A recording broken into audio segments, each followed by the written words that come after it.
रात का सूरज।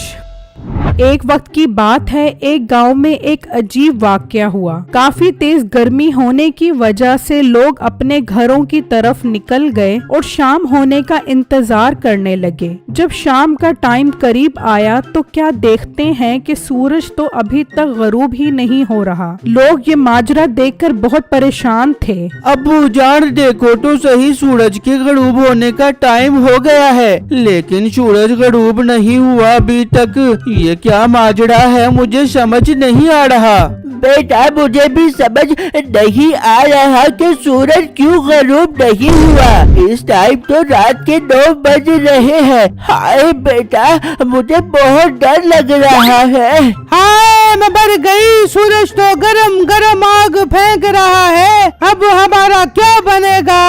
हर लम्हा गुजरने के साथ साथ लोगों की परेशानी बढ़ती ही जा रही थी। हर तरफ टीवी में भी यही खबरें मौजूद थी कि सूरज गरूब क्यों नहीं हो रहा। टीवी वाले बता रहे हैं कि आज सूरज गरूब नहीं हुआ। चल बाहर चल के देखते हैं ये सच भी है कि नहीं। ओ बेगम आराम से बैठ जा, ये खबरों वाले भी सब झूठ बोलते हैं, इनका काम ही झूठ बोलना है। मिठे ये तो बहुत बड़ी खबर है, ऐसे कैसे वो झूठ बोल सकते हैं। तू चल तो सही, बाहर चल के देख के आते हैं। फिर जब वो दोनों बाहर आते हैं तो देखकर हैरान रह जाते हैं कि रात के 10 बजे भी सूरज मौजूद है और अपनी गर्मी बरसा रहा है। हाय मिठे, सूरज गरूब नहीं हुआ, मुझे टीवी वाले सच कह रहे थे, अब हम क्या कर पाएंगे। ओ बेगम मैं क्या बताऊं सूरज गरूब क्यों नहीं हुआ, मेरी तो आप दिमाग की बत्ती गुल हो गई है कसम से। मिठे जल्दी से अंदर चल, ये ना हो कि सूरज की गर्मी से मेरा सारा गोरा रंग उतर जाबे और मुझे काला करके चला जाबे।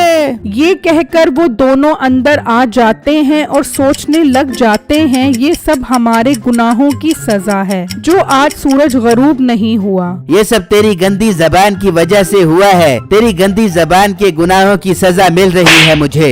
नहीं, जबान तो सिर्फ मेरी गंदी है, तेरे मुंह से तो जैसे फूल निकलते हैं ना।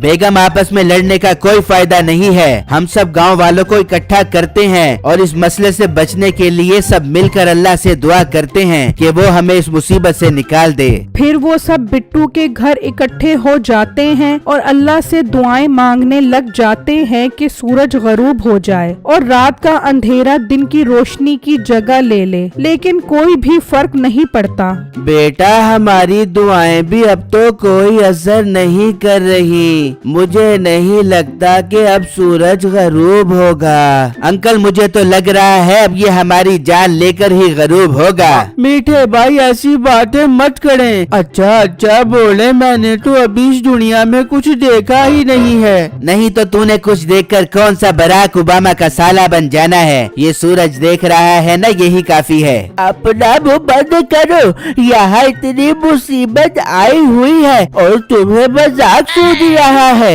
बेटा साथ वाले गांव में एक बहुत बड़े आमिल बुजुर्ग रहते हैं, वो बहुत नेक इंसान हैं, हम उनके पास चलते हैं, वो जरूर हमें कुछ न कुछ हल बता देंगे।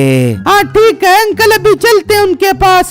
फिर वो सब मिलकर बुजुर्ग के पास पहुंच जाते हैं और उनसे उस मसले का हल दरियाफ्त करने लग जाते हैं। बेटा आज से 200 साल पहले एक बहुत बड़ा जादूगर था जिसने जमीन में 2 पौधे उगाए थे। वो दोनों जादुई पौधे हैं जिनका मकसद इस दुनिया का निजाम खराब करने की कोशिश है। आज वो दोनों पौधे तैयार हो गए हैं, अगर वो दोनों पौधे तोड़कर दरिया में डाल दिए जाए तो दुनिया का निजाम ठीक हो जाएगा। और बुजुर्गो वो पौधा है कहाँ, हमें पता कैसे लगेगा, हम वो पौधा तोड़ेंगे कैसे? बेटा ये तो मुझे नहीं पता, लेकिन वो दोनों पौधे किसी घाटी के ऊपर लगे हुए हैं। अगर तुम उसे तोड़ने में कामयाब हो गए तो सब कुछ पहले जैसा ठीक हो जाएगा। बाबा बाबा जी इतनी बड़ी दुनिया है, वो कहाँ से उसको ढूंढ बेबेंगे। चलते चलते मेरे नाजुक पाँव में छाले पड़ जाएंगे। बस बेटा मैं इतना बता सकता हूँ कि वो पौधे इस गांव के करीब एक जंगल में है। ठीक है, हम सब जाएंगे उसे तोड़ने के लिए। नहीं अंकल, उसे तोड़ने के लिए मैं और मीठा भाई जाएंगे और दोनों पौधे ढूंढकर उसे तोड़कर लेकर आएंगे अपने हाथों में। हाँ बेटू, ये तुमने ठीक कहा है, हम आज ही वो पौधा ढूंढ कर आएंगे। फिर मीठा और बिट्टू दोनों जंगल की तरफ निकल जाते हैं, लेकिन उन्हें कहीं भी वो पौधे नहीं मिलते और आखिर वो थक हार कर एक जगह बैठ जाते हैं। मीठे भाई, मुझे नहीं लगता वो पौधा इस जंगल में है, हमें अब वापस चले जाना चाहिए। हाँ बेटू, तुम ठीक कह रहे हो, अब यहाँ से जाना ही बेहतर है। वो अभी जाने की तैयारी कर ही रहे होते हैं कि अचानक बिट्टू को वो दोनों पौधे नजर आ जाते हैं। मीठे भाई, वो देखो दोनों पौधे मिल गए हैं, जरा पड़े पीछे तो देखो। फिर जब मीठा पीछे देखता है तो वहाँ वो दोनों पौधे मौजूद होते हैं। हाँ बेटू, तुम ठीक कह रहे हो, ये तो वही पौधे हैं जो उन बुजुर्ग ने बताए थे। चलो एक पौधा तुम तोड़ो और एक मैं तोड़ता हूँ। फिर मीठा और बिट्टू दोनों एक एक पौधे तोड़ लेते हैं। चलो मीठे भाई, अब इन दोनों पौधों को ले जाकर दरिया में डाल देते हैं। हाँ हाँ बिट्टू, चलो। फिर जब वो दरिया पर पहुँचते हैं तो मीठा चुपके से एक पौधा लेकर वहाँ से चला जाता है और जब वो बिट्टू पौधा दरिया में डालता है तो फौरन रात हो जाती है, लेकिन सूरज तो अभी भी गरूब नहीं होता। बिट्टू दाएं बाएं देखता है लेकिन उसे मीठा नजर नहीं आता। ये मीठा भाई कहाँ चला गया है पौधा दरिया में डाले बगैर। फिर वहाँ मीठा पौधा लेकर घर आ जाता है और अपनी बीवी को बताता है। और मीठे, ये पौधा क्यों घर लेके आ गया? जाकर इसे दरिया में डाल दे। बिट्टू ने दरिया में डाल दिया तो रात हो गई है। तू भी इसे दरिया में डाल दे तो सूरज गायब हो जाएगा और चांद बाबू निकल आएगा। ओ बेगम, जरा सब्र कर, तू मेरी सियासत नहीं समझ सकती। ओ बेगम, हम इस पौधे की पूरे गांव वालों से 50 लाख रुपए लेंगे, फिर ये पौधा दरिया में डालेंगे। लोग इतने तंग हैं कि हमें भागकर 50 लाख रुपए दे देंगे। अरे वाह मीठे, ये तो मैंने सोचा नहीं था। मीठे, अब तो मैं तुझे मान गई, तू बहुत ज़हीन इंसान है। तू मुझे और अपने आप को अमीर करने की कोई कसर नहीं छोड़ बेबेगा।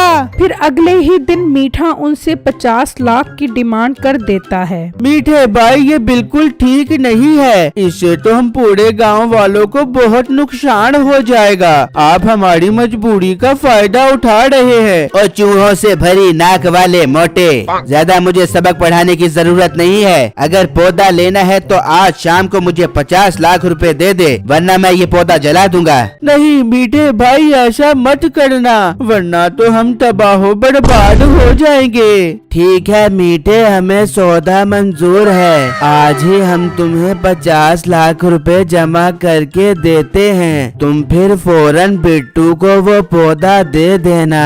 जनाबे आली, मोतबाना गुजारिश है कि जल्द से जल्द मुझे 50 लाख रुपए मेरे घर पर पहुंचा दिए जाएं। अल आरिस, आपका शागिर्द मीठा उर्फ छोटा पहलवान। ये कहकर मीठा और नसीबो वहाँ से चले जाते हैं और वो सब पैसे जमा करने की प्लानिंग करने लग जाते हैं। अंकल, ये हमारी मजबूरी का फायदा उठा रहा है, इस तरह तो ठीक बात नहीं है। हाँ बेटा, बात तो ठीक नहीं है, लेकिन अब हम और कुछ नहीं कर सकते।